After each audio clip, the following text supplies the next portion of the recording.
Okay မင်္ဂလာပါဗျာဒါတော့ကျွန်တော်တို့က Python Development Class V5 Day 2ကနေပြီးတော့ကြိုးဆိုပါရစေဆိုတော့ကျွန်တော်တို့ဒီနေ့ဆက်လက်လာမှာတော့ Looping in Python ဆိုတဲ့ဘိုင်းက for looping ကိုပဲ not number ဆိုတဲ့အခြေအနေပေါ့နော် number မဟုတ်သောအခြေအနေကိုလေ့လာတော့မှာဖြစ်ပါတယ်အဲ့တော့ number မဟုတ်သောအခြေအနေဆိုတော့ဘာလဲဆိုတော့နော်ကိန်းဂဏန်းမဟုတ်ဘူးဆိုခဲ့တဲ့အတိုင်းဘယ်ကစမလဲဆိုတော့ string ရဲ့ list ရဲ့ဒီနှစ်ခုပေါ့နော်ကျွန်တော်တို့သိရလဲဒါပဲသိတယ်ဟုတ်လား dictionary တွေ tuple တွေကတော့ကျွန်တော်ကတော့မပြောရသေးဘူးပေါ့နော်ဆိုတော့ဆရာတို့ဆရာမတို့တချို့သုံးလာလေးလည်းတွေ့ရပါတယ်ကောင်းပါတယ်နော်ဒါကိုအနေနဲ့ okay တော့ string loop ပေါ့နော်loop နဲ့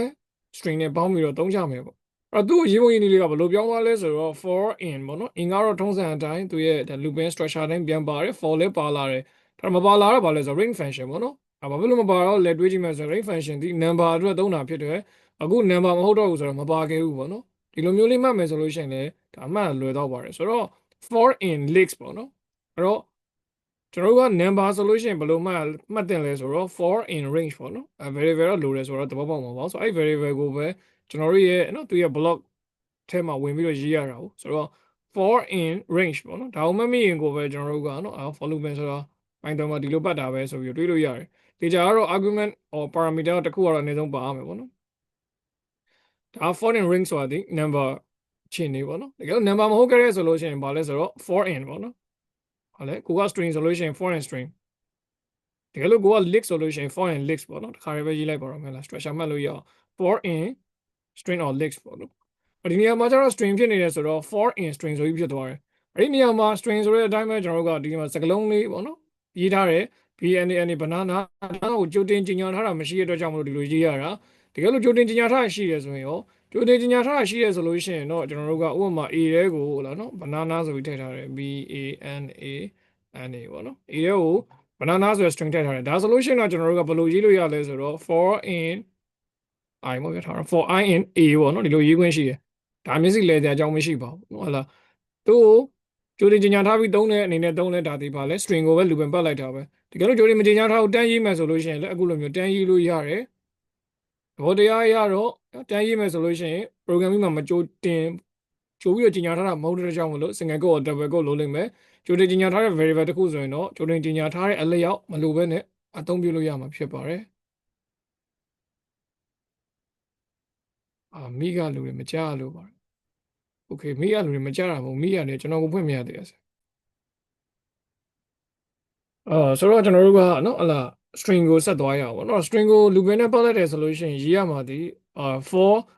I in ပေါ့နော်ဒီနေရာမှာကျွန်တော်တို့က in ပေါ့ဗျာနော် I ဆိုတော့ခဏဖြောင်းမယ်ဆိုလို့ရှိရင် for in string or for in list ဆိုပြီးရေးတယ်ပေါ့ okay အဲ့တော့သူ့ကိုရေးလိုက်တယ်ရေးပြီးသွားပြီဆိုလို့ရှိရင် print h ပေါ့နော်ဒါကိုဘယ်လိုအလုပ်လုပ်လဲကျွန်တော် tracing လိုက်ကြည့်အောင်ဟုတ်လား loop in trace လိုက်တယ်အဲ့တော့ကိန်းဂဏန်းကို trace လိုက်နိုင်ခဲ့တယ်လို့ပဲကျွန်တော်တို့က string or list ကျွန်တော်တို့ဘာမှထူးခြားပြောင်းလဲတော့မရှိပါဘူးဘာဖြစ်လို့လဲဆိုတော့သူဒီ looping ဖြစ်နေတယ် looping ဖြစ်တဲ့အတိုင်းပဲကျွန်တော်တို့ကဘာတွေလိုက်နာမလဲဆိုတော့ looping ရဲ့ structure တွေလိုက်နာရပါမယ် looping ရဲ့ structure ဆိုတာဘာလဲဆိုတော့ looping time မှာ stack state ရှိတယ် looping time မှာ end state ရှိတယ် looping time မှာ next state ပေါ့နော်စာလို့ဆိုတော့ condition state ပေါ့နော် looping time မှာ stack state ရှိတယ် looping time မှာ condition state ရှိတယ် looping time မှာ next state ရှိတယ် okay အဲ့တော့သူရဲ့ string ဆိုတဲ့ဖြစ်နေတဲ့အနေအထားကိုကြည့်အောင်အဲ့တော့ string ဆိုတဲ့ဖြစ်နေတဲ့အနေအထားမှာဆိုရင်ကျွန်တော်တို့အတွက်ကြည့်တဲ့ပုံစံရဆိုလို့ရှိရင်အခက်နံပါတ်တွေပါလေပေးမထားဘူးဒါကျွန်တော်မြင်နေရတာပဲလीနော်မပေးထားဘူးမပေးထားရင်ဘယ်ရစလဲမပေးထားရင်0ပဲအဲ့တော့ဒါကိုလည်းကျွန်တော်တို့က drive to နဲ့เนาะ string ကိုလည်းရေးခဲ့ပူတာပဲအဲ့တော့သူရဲ့အခန်းတော့မသုံးဘူးပေါ့เนาะသူက string ဖြစ်နေတော့ဒါပေမဲ့ကျွန်တော်တို့0ဆိုတာဒီပထမဆုံးစကားလုံးလေးကဒီ0လို့သတ်မှတ်တာပေါ့နောက်တစ်လုံးဒီ1နောက်တစ်လုံးဒီ2ပေါ့เนาะအဲ့ဒီမှာလည်း negative index တွေပါတယ်ကောင်းတဲ့ခဏထားလိုက်เนาะဒါက Python မှာရတယ်လို့သာပြောတာပုံမှန်အားဖြင့်တော့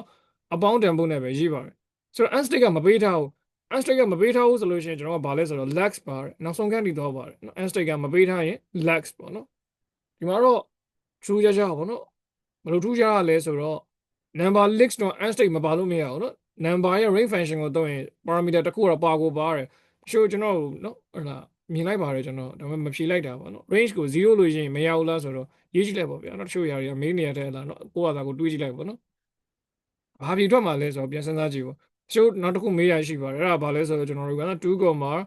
အစပါတော့နော်နော်နှစ်ကစားရဲ40သွားရဲပြီးရင် next state ကို0လို့ပြောလိုက်နေပေါ့နော်ဆိုတော့ next state ကို0လို့ပြောင်းနေဆိုတော့ဒီကောင်က2ပဲပြမှာပေါ့ရှင်းရှင်းလေးပါပဲဘာဖြစ်လို့လဲဆိုတော့နောက်တစ်ခါတိုးသွားရင်ဘယ်ရောက်မလဲ2နဲ့3ညနဲ့ပေါင်းတော့2ဆိုတော့ဒီနေ့မှာပဲရက်နေရလေနော်အဲ့တော့2ဆိုတော့ကျွန်တော်တို့မှားရေးရဆိုပြီးတော့သူကသိလဲဆိုတော့လူပင်က okay ဒါမှမဟုတ်ဆိုလို့ရှိရင်ဆရာတို့ရဲ့ software သိပါတယ် maybe ဒါမှမဟုတ်လို့ရှိရင်တချို့ category နှစ်တွေကြီးပဲကြာလာမယ်ဆိုပြီးတော့ဟန်သွားလည်းဖြစ်နိုင်ပါတယ်ဒါပေမဲ့ဆရာတို့ကစမ်းနေတဲ့ programming တွေ Python ဖြစ်ပါတယ်ပေါ့ဗျာနော်ဆိုတော့ category တွေရေးမယ်ဆိုလည်းရေးလို့ရတယ်ဒါပေမဲ့ theory အောက်ကိုချိုးဖောက်သွားတယ်ဆိုလို့ရှိရင်တော့သူ့ရဲ့ချိုးဖောက်မှုကြောင့်နော် okay အဲ့နေဦးဗျာနော်ဒီနေ့တွေဘယ်လိုဖြစ်ကြတော့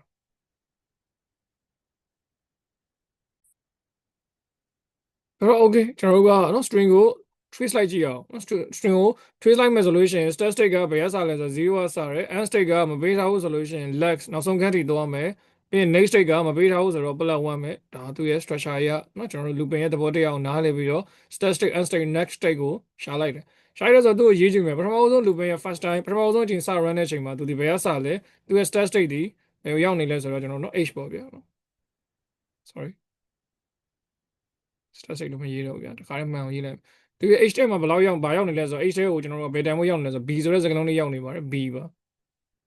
စင်ကကိုယ်က double ကုတ်နဲ့ရေးပေးရမယ်ဘာဖြစ်လို့လဲဆိုတော့ string စကားလုံးဖြစ်နေလို့နော် b ဆိုတဲ့စကားလုံးလေးရောက်လာတယ်အဲ့ဒီ b ဆိုတဲ့စကားလုံးဒီကျွန်တော်တို့ကသူ့ရဲ့ lex နောက်ဆုံးခန်းနဲ့ညီရနောက်ဆုံးခန်းကဘာလဲဆိုတော့တချို့ကြောင့်ဒီမှာနော် CR မှာဆိုတဲ့အချိန်လေးပေါ့နော် lex ဆိုတော့နောက်ဆုံးခန်းဆိုတော့ a ပေါ့နော်နောက်ဆုံး a နဲ့ညီရလားမဟုတ်ဘူးပြ lex ဆိုတာဒီကျွန်တော် string တို့ list တို့မှာနောက်ဆုံးခန်းဆိုတော့တက်တက်ရှိနောက်ဆုံးခန်းကဘာနဲ့ကိုစားပြုလဲဆိုတော့ file ဆိုတာနဲ့ကိုစားပြုတယ်ပေါ့နော်maybe နော်ဒါမှမဟုတ်ဆိုလို့ရှိရင်လည်း lax ပေါ့ဗျာနော်သူရဲ့နောက်ဆုံးခန်းနဲ့ညီလားဆိုတော့ BD နောက်ဆုံးခန်းနဲ့ညီလားဆိုတော့မညီပါဘူးဒါသဘောတရားရနားလည်အောင်ပြောတာပေါ့နော် lax or fine ပေါ့နော် fine လို့ရေးလည်းမှန်တယ်နော်အဲ့တော့ပြီးသွားပြီဆိုလို့ရှိရင်ကျွန်တော်တို့ကဒါဒီမညီဘူးမညီရောကြောင့်အဖြေထုတ်မယ်ဆို print h ပေါ့နော်လက်ရှိမှာ h ထဲမှာရှိတာ b ဆိုတော့ b ဆိုတဲ့အဖြေလေးထွက်လာမှာပေါ့နော် b ပေါ့နော်ဒီလိုလေးရေးပေးရမယ်နော်ဒီလိုလေးရေးပေးရမယ်ဆိုတာဘာဖြစ်လို့လဲသူဒီကျွန်တော်တို့က string b ဖြစ်နေလို့ပါနော်စကားလုံးအနေနဲ့ထွက်လာတဲ့ b ပါဒါကြောင့်မို့လို့ single quote လေးပါပြီးတော့အဖြေရေးပေးရမယ်ပေါ့နော်အဲ့လိုတော့ကျွန်တော်ထပ်ရေးမယ် A ဆိုတော့ညီလားဆိုတော့မညီပါဘူး။နောက်ဟလာ N A နှစ်ပါးညာပါညာ A ဆိုတော့ဒီထဲမှာရှိတဲ့စကားလုံးနဲ့အကုန်လုံးထွက်လာမယ်။ဘယ်လိုထွက်လာမလဲ။တစ်လုံးချင်းထွက်လာမှာပေါ့နော်။ B A N A N A ဆိုပြီးတော့စကားလုံးတစ်လုံးချင်းစီအဖြေထွက်လာမှာဖြစ်ပါတယ်။အဲ့တော့ range function တော့တော့နားလည်တဲ့ဆိုရင်ဒီကိစ္စကိုလည်းဖြည်းဖြည်းချင်းတွေးပြီးနားလည်ရမယ်။ဘာဖြစ်လို့လဲဆိုတော့သူရဲ့နောက်ဆုံးခန်းနဲ့မညီမချင်းထွက်တာပေါ့။ဒါပါပဲဒီလိုလေးတွေးလိုက်။မရှုံနဲ့နော်မရှုံနဲ့နော်။ Okay ဆက်သွားရအောင်။အဲ့တော့ leaks ပေါ့နော်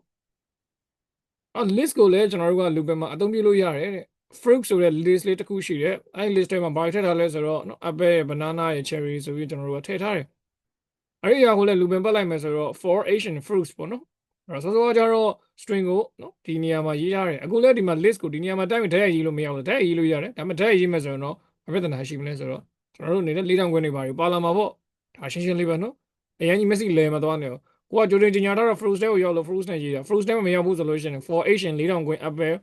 banana, cherry နော်လိုအပ်တာတွေအကုန်ထည့်ရမှာပဲ okay ဒီလိုရေးလိုက်ပြီဆိုလို့ရှိရင်နားလည်ရမှာဒီ start state ဒီ0ကခန်းနံပါတ်0ကစမယ် end state ဒီ lex သူ့ရဲ့နောက်ဆုံးခန်းဆိုဒီ cherry ရဲ့နောက်ကခန်းကိုပြောတာဆိုတော့နောက်ဆုံးခန်းကြီးကျွန်တော်တို့ကသွားမယ်ဒါနဲ့ညီလားညီနေသူအလုပ်လုပ်မယ်ပေါ့နော်တစ်ခန်းချင်းတစ်တိုးသွားမယ် okay ဒါဆိုရင်ဒါသူ့ရဲ့ဒီတိုင်းသွားတာ okay အဲ့ဒီကနေနည်းနည်းလေးချိုးဖောက်လိုက်မယ်ပေါ့ဗျာနော်ပုံမှန်အခြေအနေကနေပြီးတော့အခန်းနံပါတ်နဲ့ထုတ်တဲ့ပုံစံသူ့ကိုရောအခန်းနံပါတ်နဲ့ထုတ်လို့မရဘူးလားရတာပေါ့အခန်းနံပါတ်နဲ့ထုတ်ချင်တဲ့ solution တော့သူဒီလေဒါကျွန်တော် drive to function တော့သုံးခဲ့သလိုပါပဲနော်ဟုတ်လားဒီမှာဆိုရင်0 to 2လို့ရေးထားတယ်0 to 2ဆိုလို့ရှိရင်ဒါဒီဘာပေးထားလဲဆိုတော့ကျွန်တော်2 parameter နော်ဒါကိုက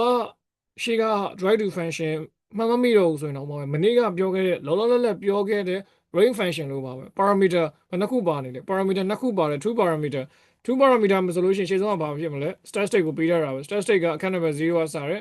end state or next state အတူ end state or next state sorry condition state ပေါ့နော် end state or condition state ဒီအခန်းနံပါတ်2နှစ်မဟုတ်ဘူးနော်နှစ်လို့ပြောတာမဟုတ်ဘူးနော်ဒီမှာနှစ်ဆိုတာကျွန်တော်လုံးဝမပါဘူးဒီတွေးနေဦးမယ်နှစ်ဆိုတာဒီနံပါတ်2ကိုရည်ညွှန်းတာမဟုတ်ပါဘူးအခန်းနံပါတ်2ကိုရည်ညွှန်းတာပါအခန်းနံပါတ်2ညီလားဒါကိုကျွန်တော်တို့ကကြည့်ရပြီးတော့ဆိုလို့ရှိရင် next state ကမပေးထားသေးဘူးဆိုတော့ next state ဒီ +1 အချိန်မှာ1 2လို့သွားအောင်ပါပဲအဲ့တော့သူဘာပြေထွက်မလဲကျွန်တော်ကကြည့်အောင်ပထမဆုံးစတာခန်းနံပါတ်0ကစမှာခန်းနံပါတ်0မှာဘာလို့ရှိလဲ apple ဆိုတော့ apple ဖြေထွက်တယ်နောက်တစ်ခါခန်းနံပါတ်0တစ်တိုးလိုက်တော့ဘယ်ရောက်သွားလဲခန်းနံပါတ်1ကိုရောက်သွားတယ်ခန်းနံပါတ်0ဒီသူ့နဲ့မညီဘူးတစ်တိုးတယ်ပြီးရင် banana ကိုရောက်သွားတယ် banana ဒီခန်းနံပါတ်1တစ်ဒီနဲ့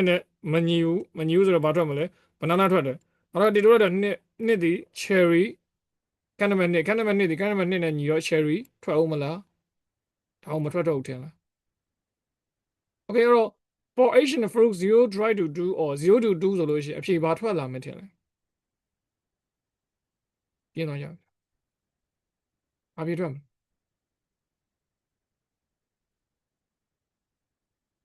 အပယ် banana အပယ် banana ကိုကန့်ကွက်ချင်တဲ့လူရှိသေးလားအပယ် banana cherry okay အပယ် banana cherry okay မတူအောင်ဖြည့်ကြည့်တော့လို့နေအပယ် banana အပယ် banana အပယ် banana နော် okay okay အပယ် banana cherry okay ကဲတွေးကြည့်ရပါလားကိုတွေးနဲ့ကိုထားလိုက်နော်အမှန်နေမှာမပြောတော့ပါဘူးလားသက်ဆိုင်ကြည့်ရပါလားနော်ဒါဆိုတခါလေးရှင်းလို့ရတော့အထွက်လာမယ်အဖြေရဖြေလို့ရဖြေနော်အပယ် banana အပယ် banana cherry ဘာလို့ရှင်းသုံးခုလေးပေါ့ကွာနော်ဒီတက်တော့မကြော်နဲ့တော့ပါနော်တော့ကျွန်တော်တို့ကနော်list 1ဆိုပြီးနာမည်ပေးလိုက်မယ် equal ဟုတ်တယ်အပယ် app အဲ့ဒီအပယ်ရဖြေရဖြေပါပြီဘာဖြစ်မလဲ BANANA လားခဏ banana cherry မပိတ်သေးဘူးနော်ပုတ်တယ်မပိတ်သေးပါဘူးဘာလို့ခေါ်လို့ခေါ်လား for I in fruit fruit မဟုတ်လား list နော်ဆိုတော့ list 1 print I okay run လိုက်မယ်နော်ပြီးပြီနော်ရပြီလိုက်ကြဟုတ်ကဲ့ပါရပါတယ်အဲ့တော့ apple banana cherry ထွက်တယ်ကဲဒါ apple banana cherry နော်ဒါကဲဆိုတော့တချို့မျက်စိလဲမသွားနိုင်ဘူးနော်ငါတို့ဖြေတာဘယ်ရောက်သွားလဲ list လားအခန်းနံပါတ်နဲ့ထုတ်မယ်နော်အခန်းနံပါတ်ကဘယ်လောက်ထုတ်မှာလဲ0 2 2လူရေးတာနော်ဘာထွက်မှာလဲကိုဖြေကိုမှတ်ထားရမလား apple banana အဲ့တော့တချို့ cherry ကြီးပဲဖြေမိတဲ့လူရောနော်ဟုတ်လား cherry ပါဖြေမိတဲ့လူရောတွေးမယ်နော်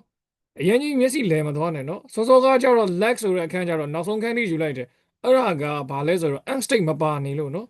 end state မပါနေလို့သူရဲ့နောက်ဆုံးခန်းထိယူတာဒီမှာကျတော့ end state ပါသွားပြီဆိုလို့ရှိရင်ပါတဲ့နေရာမှာရက်ရမှာ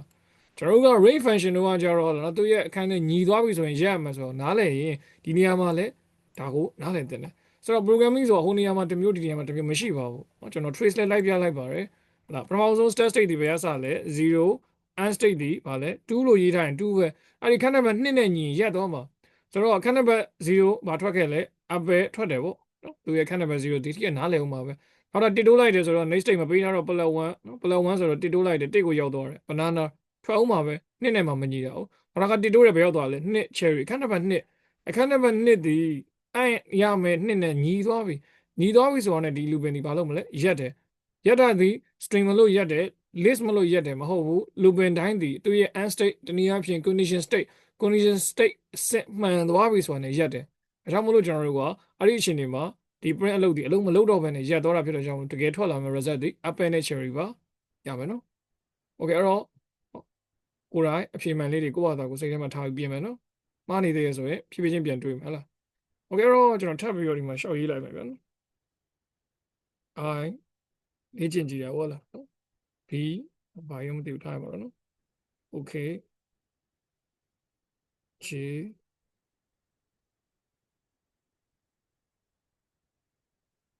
H E ဟော E hello hello ပေါ့နော်ဆိုတော့နော် comma 2ဒါဆိုရင်ဘာထွက်မလဲ comma မဟုတ်ပါဘူးဒီလိုလားဘာထွက်မလဲ0 try to 2 try to 2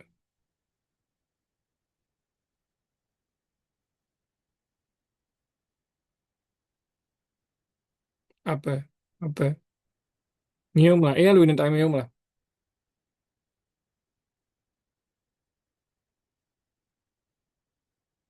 apple cherry NG apple cherry NG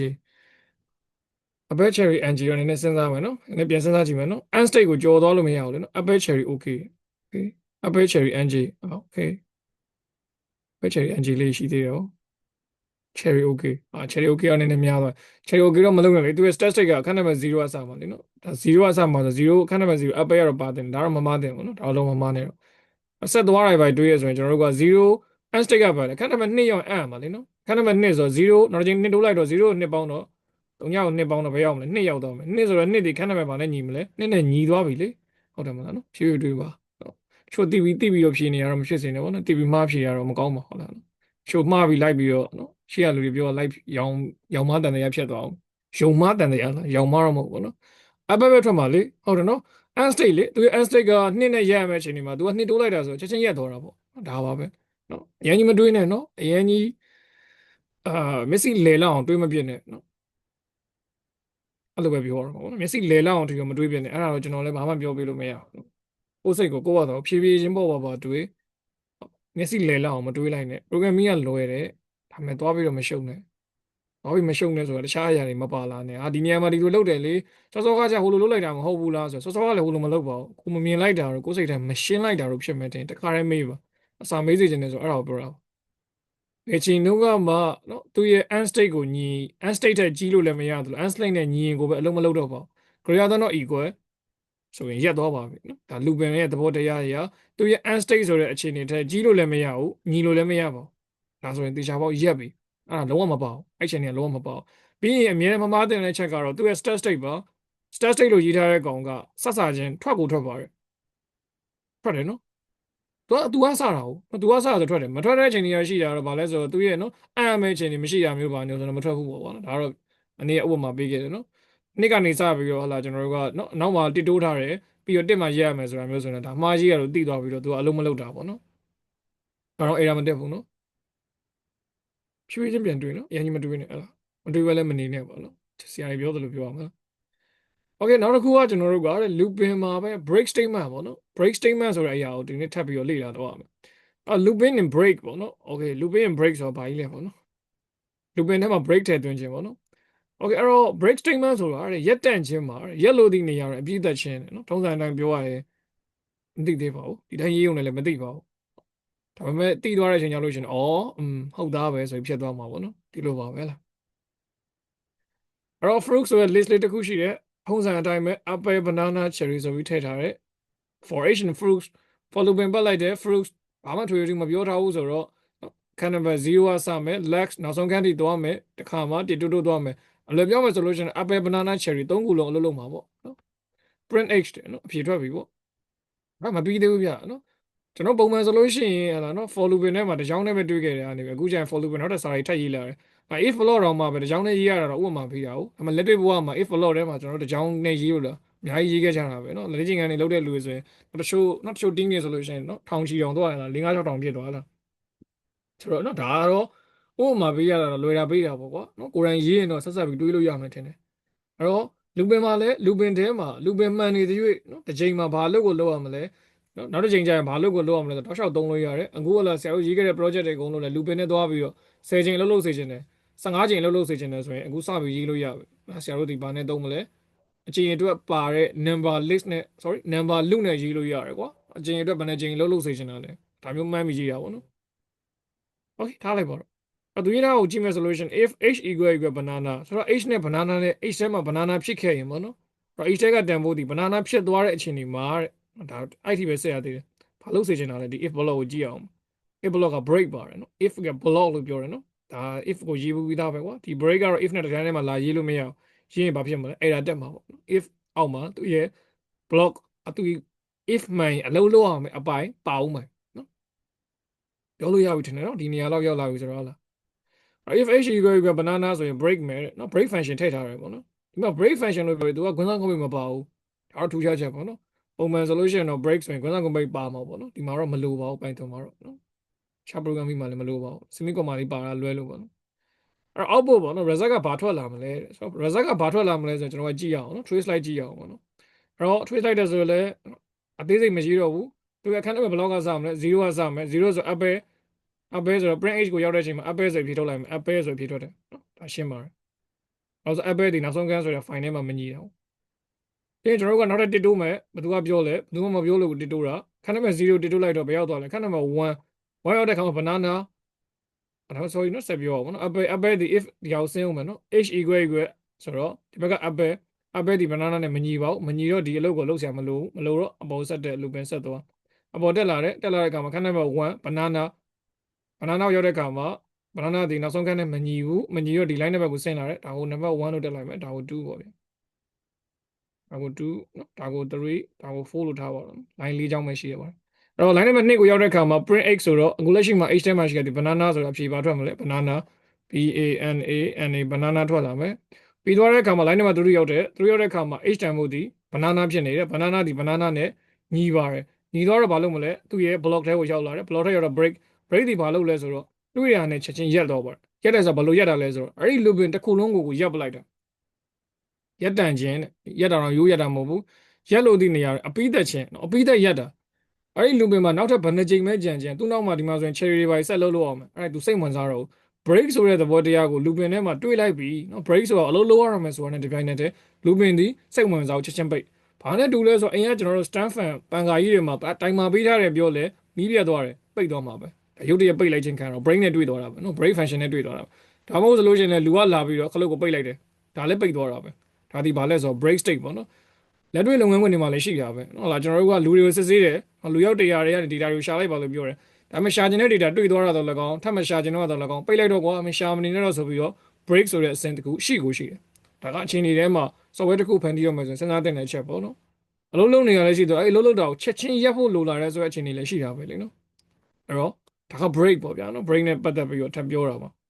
အဲ့တော့ break ကိုရပ်လိုက်ပြီဆိုတော့ဒီလိုပင်ဒီထွက်သွားပြီဆိုတော့ပြီးသွားပြီကျွန်တော်တို့ရလိုက်တာဒီဘာနဲ့ဘာပဲရလိုက်လဲဆိုတော့ apple နဲ့ banana ဆိုတဲ့စကားလုံးနှလုံးကိုရလိုက်တယ်ဒီလိုပင်ရဲ့ output result ကတော့ apple နဲ့ banana နဲ့ထွက်လာမှာဆိုတော့ထပ်ကြည့်ရအောင်အောက်ဥပမာလေး fruit ဆိုတာတစ်ခုထပ်ရှိတယ်ပြီးရင် for h and fruit ဆိုပြီးတော့ looping ပတ်ထားတဲ့ list ကို if h equal banana လို့ရေးထားတယ် break ပိတ်ထားတယ်အဲ့ဒီ break statement ပြီးသွားပြီဒါဆိုရင်တော့ if block ပေါ့နော် if block နဲ့တန်းထဲမှာရေးရဆိုတော့ဒီ if ထဲမှာမပါဘူးပေါ့နော်ဒီ branch က print x ဆိုပြီးစာလေးရေးထားတယ်ဆိုတော့ဘာကွာသွားလဲနော်ထုံးစံအတိုင်းပဲကြည့်အောင်ဒီအပေါ်က looping နဲ့ဒီအောက်ကနော်ရေးထားတဲ့ looping ပုံစံနှစ်ပုံမှာ result ဘာကွာသွားလဲဘာမှမကွာဘူးထင်လားဒါမှမဟုတ်လည်းဘာအဖြေထွက်လာမလဲပေါ့နော်ဒီမှာ1 2 3 4နော် line ၄ချောင်းရှိတယ်အပေါ်ကပုံစံအောက်မှာဒီ fruit ထဲမရေးဘူးနော်မရေးလိုက်ဘူးနော်1 2 3 4အောက်မှာလည်း၄ချောင်းပဲအဲ့တော့တူတူပဲထွက်မယ်ထင်လားဒါမှမဟုတ်လို့ရှိရင်မတူတာထွက်မယ်ထင်လား maybe နော်ဖြည့်ကြည့်ပါဦးဘာတွေထွက်မလဲရလိုက်လားရှင်းရှင်းလင်းလင်းတွေးတဲ့အတွေ့ကိုရလိုက်လားပေါ့နော်အဲ့လိုမေးရမခဲဘူးဖြည်းဖြည်းချင်းတွေးရိုးရှင်းရှင်းတွေးတူတူပဲထွက်ပါတယ် okay apple နော် apple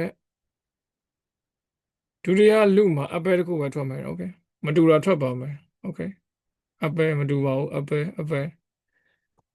ဒုတိယလူတဲ့အဖြေပြောရရှိမှာပေါ့နော်အပေါ်ကဟာကတော့ကျွန်တော်တို့ကနော် apple banana ထွက်မယ်ဆိုအောက်ကဟာပဲဖြေပေးရတယ် apple ရောကအတွက် apple လို့ဖြေရတယ်ဒါမှမဟုတ်လို့ရှိရင်မတူတာပေါ့နော် apple ပဲဆရာ okay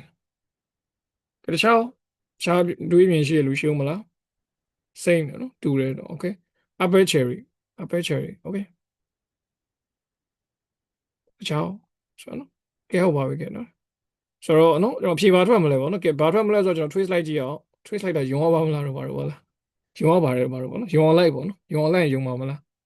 းโอเคတော့ကျွန်တော်တို့ for Asian fruits ပေါ့နော်စပြီး looping ပတ်တယ် looping ပတ်ပြီးဆိုတော့ပထမဆုံးခန်းနံပါတ်နော်ဘယ်ကစလဲခန်းနံပါတ်0ကစမယ်0ကစမယ်ဆို apple ရောက်သွားတယ်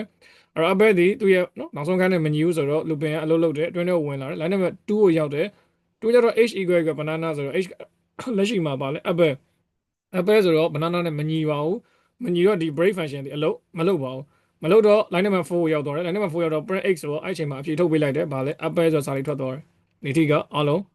းတွေးလို့ရမှာထင်တယ်နော် apple ဆိုရဖြေထွက်သွားတယ် okay apple ပြီးသွားတဲ့အချိန်မှာ looping ဆိုတဲ့အတိုင်းပဲနော်နောက်ဆုံးချောင်းပြီးသွားတဲ့အခါမှာ for looping ကိုပြန်တက်သွားတယ်တက်သွားတဲ့အခါမှာထပ်ပြီးတော့တစ်တိုးလိုက်တဲ့အခါမှာ h time mode ဒီဘယ်လောက်ဖြစ်သွားလဲဆိုတော့အခန်းနံပါတ်1ကိုရောက်သွားတယ်1ဆိုတော့ banana ဆိုတဲ့စကားလုံး h တက်ကိုရောက်သွားတယ်အဲ့တော့ line number 2ရောက်လာတဲ့အခါမှာ h equal banana ဆိုတော့ h ကတဲ့မှာအခုလက်ရှိ banana ရှိတယ် banana နဲ့ဆိုတော့ညီသွားပါတယ်ညီသွားတော့ဘာလဲဘယ်တဲ့ကိုရောက်လာလဲသူရဲ့ block line number 3ကိုဆင်းသွားပါတယ် line number 3ကိုတွေ့တဲ့အခါမှာ break ဆိုတော့သူဒီချက်ချင်းအဲ့ဒီနေရာမှာပဲ looping ကရပ်ပလိုက်ပါတယ်အဲ့ဒီနေရာမှာပဲရပ်ပလိုက်ပါတယ်နောက်အလုပ်တွေကိုဆက်မလုပ်ပါဘူးဆိုတော့ cherry လို့ဖြေထားတဲ့ဆရာမလားမသိဘူးပေါ့နော်ဆိုတော့အဲ့ဒီတွေးမတွေးလိုက်ပါနဲ့ရပ်သွားပါတယ် break ဒီလုံးဝအဲ့နေရာမှာရပ်ပလိုက်တာနောက်အလုပ်လုံးဝဆက်မလုပ်တော့ဆိုတော့ဒီကျွန်တော်တို့ line number 4 print ဆိုတဲ့အလုပ်တွေကိုမရောက်လိုက်ပါဘူးမရောက်လိုက်တော့ရလိုက်မဲ့စကားလုံးဒီ apple တစ်လုံးပဲရမှာပါဆိုတော့အပေါ်ကပုံစံမှာ print ကိုကျွန်တော်တို့အပေါ်မှာတင်ပြီးတော့စစ်စင်းမှုရဲ့အပေါ်မှာတင်ထားတဲ့အတွက်သူကနှစ်ခုရလိုက်တယ်ဒါပေမဲ့ line number ဒီနှစ်ခုပေါ့ဗျာဒီနေရာနှစ်ခုပြောင်းသွားခြင်းကအဖြေကိုကွာခြားစေပါတယ်အပေါ်က apple banana ထွက်ပါတယ်အောက်က apple တစ်ခုပဲထွက်ပါတယ်ဆိုတော့နော်ဒါက trace လိုက်တာပါ maybe trace ကိုမယုံကြည်ဘူးလားတေးလောက်ဘူးလို့ပါတော့ဗလားနော်ဆိုတော့စမ်းကြည့်တာဗလားစမ်းပြမှကျင်းနေမယ်ဆိုလဲစမ်းကြည့်တာပေါ့โอเคတော့ကျွန်တော်တို့ကနော်ဒီမှာထိုက်ထားလဲဘာမှဖြစ်ပါဘူးနော် okay list 1နော် list 1ပြီးရင်နော် print နော် print ပထမဆုံးတစ်ခုကိုရင်စစမ်းမှာဆို print I ပဲဗလား print I ပြီးရင် if ဟော I က equal ဗာလဲ banana နော် BANA ဘောကနေတော့တူအောင်ရေးအောင်နော် BANA NANA banana ဒါဖြစ်ခဲ့ရင် break ပေါ့နော်ဆိုတော့ကျွန်တော်တို့ကဒီဟာလေးပဲဒါပထမပုံစံနော်ဘာထွက်ရမလဲ apple နဲ့ banana နဲ့ထွက်ရမှာဆိုတော့ apple banana ကျွန်တော်တို့အတိအကျတွေးထားတဲ့အတိုင်းထွက်ပါတယ်နော်ခံမှန်းနေစကားမသုံးတော့ဘူးနော်ကျွန်တော်အတိအကျသတ်မှတ်ထားတဲ့အတိုင်းထွက်ပါတယ်ပြီးရင်ဒီ print I ကိုအောက်ကိုပို့လိုက်ပါတယ်ဘယ်အောက်ကိုလဲဆိုတော့ကျွန်တော်တို့ရဲ့နော် block in block ပြီးရဲ့အချိန်ကျမှရေးတဲ့နေရာကိုပို့လိုက်ပါတယ်ဆိုတော့ line နဲ့မတူပါဘူးလို့ဖြစ်နေပါလားဒီမှာဆိုရင်အတူတူပဲနော်အဲ့တော့ကျွန်တော် run လိုက်မယ်ဘာပဲထွက်မယ် apple တစ်ခုပဲထွက်မယ်ရမယ်နော်ရန်ကြီးမတွေးနဲ့နော်မမတင်တာရှိရဲ့မမတင်တာကတော့နောက်ကစကလုံး cherry တွေပါပါလာတော့မမတင်တော့ဘူးတော့မပါဘူးနော် break ဆိုတဲ့သဘောတရားဒီချက်ချင်းရက်သွားတာနော်ချက်ချင်းတွေးရတဲ့နေရာမှာရက်ပြီးထွက်သွားတာအပဲ banana လို့ဖြေမိနေတော့မှပဲနည်းနည်းတွေးလို့ရသေးတယ်ပြဿနာမရှိဘူးဒါပေမဲ့နော် banana ကအပေါ်ကနေစပြီးတော့ print ကအောက်မှာအလုပ်လုပ်တာဆိုတော့နော်ဒီနေရာမှာရက်သွားတာဖြစ်တဲ့ကြောင့်မလို့ဒီအလုပ်ကိုမလုပ်တော့နော်ဒုတိယအချိန်လေးမှာပထမပုံစံကကြတော့အဖြေကအရင်ထုတ်ပြီးမှစစ်လိုက်မိတာပေါ့နော်နော်ဒီထဲမှာလည်းကိုယ်ဆရာရဲ့ကြံကြောက်ရသေးရနော်အဲအကြောင်းပြောရင်လည်း iPad ကိုရအောင်ဟုတ်လားနော် iPad ကိုပြောတာမဟုတ်ဘူးတခါလေကြားလို့ရှိရင်နော်လွယ်လွယ်ကူပြောင်းသွားတယ်ဆိုတာလေးအဲ့ဒါပေါ့နော်စကားတွေမှာကြည်ဘူးတယ်မလားမင်းသမီးတို့ဘာလို့ဟာကမင်းသမီးကဘာလို့ hacking လုပ်ကြလဲမပြောတတ်ဘူးနော်မင်းသားကဝင်တယ်ဆိုလို့ရှိရင်မင်းသမီးကပဲလုပ်ပေးရဟလားဆိုတော့ဟလာရပြီခမ်းမတွေဝင်ရတော့မယ်ဆိုလို့ရှိရင်မင်းသားအဲ့ချိန်မှာအသေးအံလုံနေချိန်မှာမင်းသမီးကခဏလေးစောင့်2မိနစ်လောက်ပဲချိန်ယူဆိုပြီးတော့နော်ကလေးပါလေးကိုသူ့နာမည်မင်းသားနာမည်စားထုတ်လိုက်တယ်အဲ့ချိန်မှာပဲရပြီဆိုပြောချိန်မှာမင်းသားသူ့ကတ်ကိုပြလိုက်တဲ့ချိန်မှာဘတ်ဆိုဖြတ်ခွင့်ရတော့တယ်ဘာညာပေါ့နော်ဆိုတော့ဘာလို့လဲဆိုတော့ကျွန်တော်တို့ကစစ်ဆေးမှုကိုတဆင့်ကြော်လိုက်တာပေါ့နော်ဘယ်လိုပြောမလဲဆိုတော့လွယ်ဆုံးနားလည်အောင်ပြောရရင်ဒီလိုဖြစ်နေတဲ့ကိုကိုဒီလိုလုပ်လိုက်တာပေါ့နော်ဘောပေါ်လာမသိဘူးနော်ဆိုတော့ပုံမှန်အားဖြင့်ဆိုလို့ရှိရင်ဒီလိုထားတဲ့ကုတ်ပေါ့ကွာဒီလိုထားတဲ့ကုတ်ကိုဒီလိုထားရဲဆိုလို့ရှိရင်သူ့ကိုမင်းသားပေါ့နော်မင်းသားရွာဖြစ်ကုန်ပြီနော်အဲ့ဒီလူကိုစစ်တယ်စစ်ပြီးတော့အဲ့ဒီလူကမရှိနေဘူးဆိုလို့ရှိရင်ဘာဖြစ်မလဲဆိုတော့ကျွန်တော်တို့ကအလန့်အမြည်ရဒါမှမဟုတ်လို့ရှိရင်တကားကမပွင့်ဘူးလို့ဖြစ်မှာပေါ့ဒါပေမဲ့အခုကျတော့ဘာလဲဆိုတော့လူကိုရင်တကားရင်ဖွင့်ပေးတယ်နော်တကားရင်ဖွင့်ပေးတယ်ပြီးမှစစ်ဆေးမှုကနောက်ကလာတယ်ဒါမျိုးလုပ်လိုက်တာပေါ့နော်ဆိုတော့နော်ကုတ် block တွေကုတ် snip လို့ခေါ်တာပေါ့နော်ကိုယ့်ရဲ့ကုတ်တွေပါလို့တခြားနော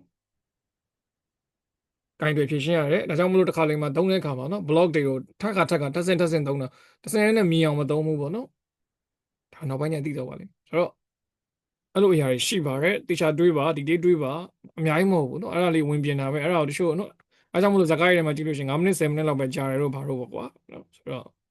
သူရဲ့ condition ကိုကြည့်လိုက်တာပေါ့နော် condition ထဲမှာဟာကွက်ရှိနေဆိုလို့ရှိရင်အဲ့ဒီကနေဝင်တာပေါ့ကွာဇာတ်ကားဆိုတော့ဘယ်လိုပြောတာပေါ့လက်တွေ့ဘဝမှာတော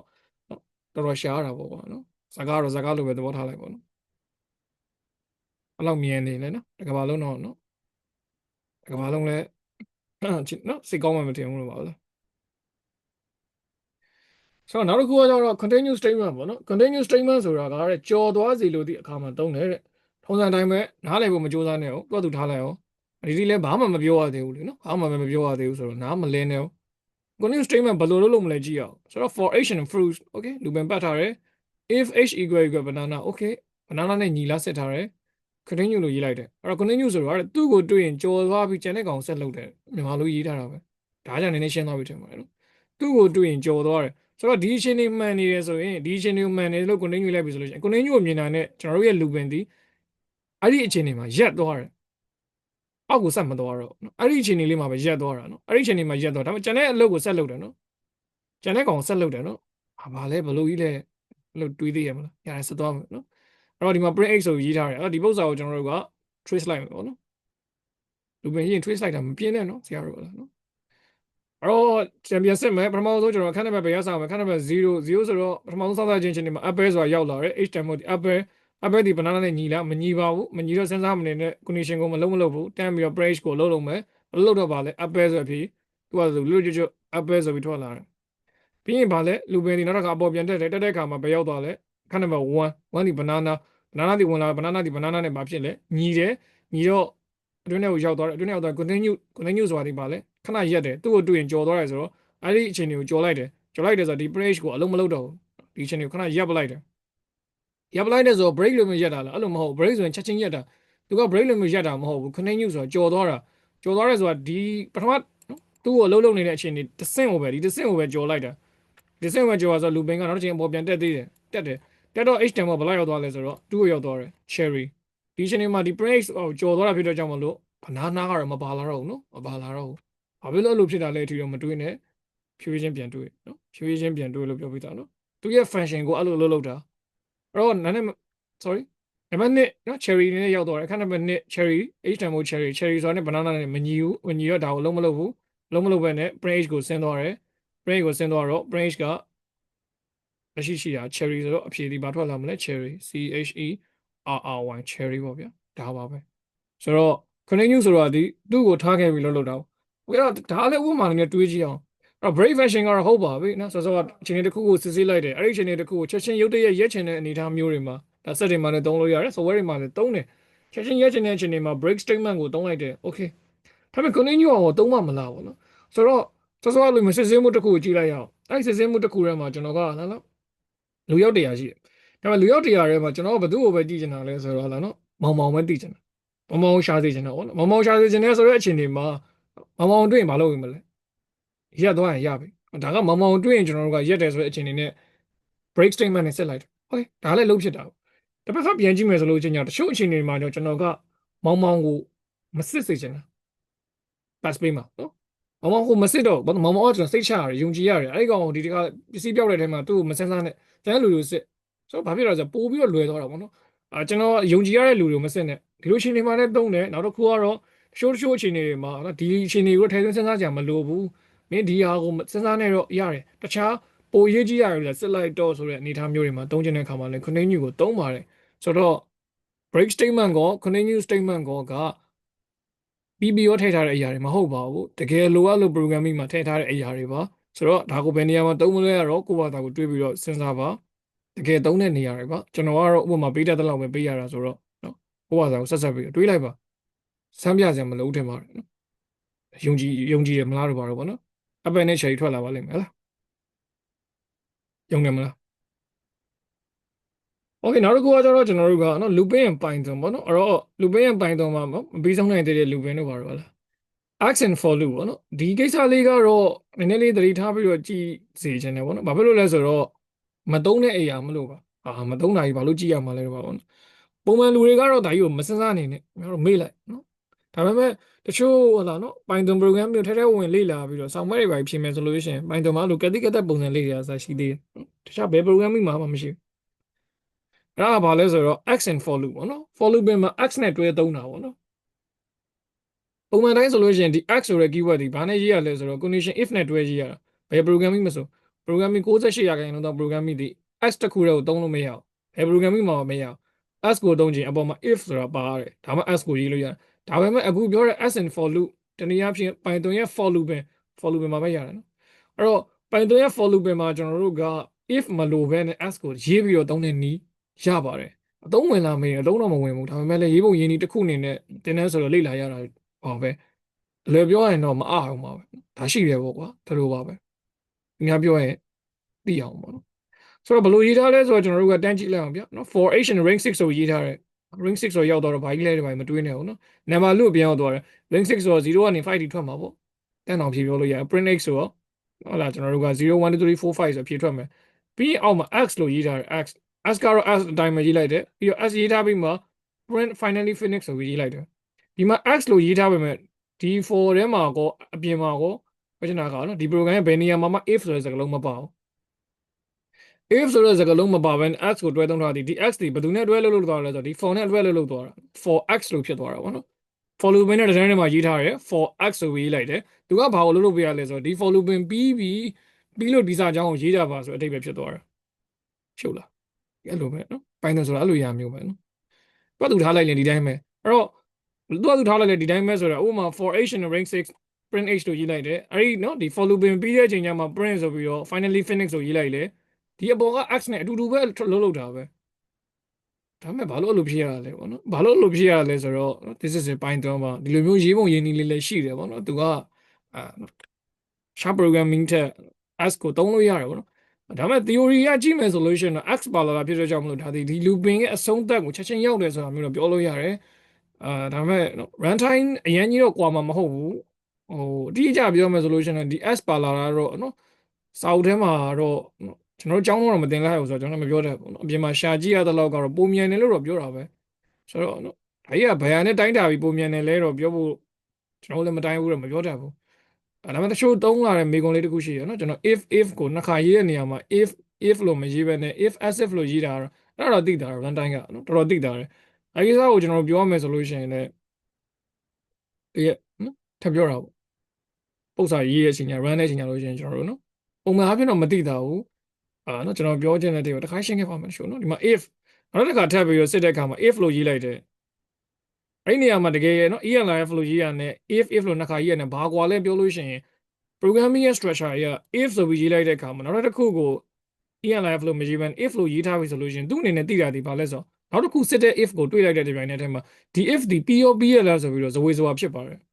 ဇဝေဇဝါဖြစ်တယ်ဘယ်လိုလုပ်သိလဲလို့တော့မတွေးနဲ့ပေါ့နော် programming structure ကသူ့အနေနဲ့မှားတယ်လို့ခံစားလဲရတယ်ဘယ်လိုမှားတယ်လို့ခံစားလဲရလဲဆိုတော့ဒီ if condition ကမပြီးသေးဘူးလို့ခံစားရတယ်ဘာဖြစ်လို့ဆိုတော့ if condition ပြီးရတယ် if as if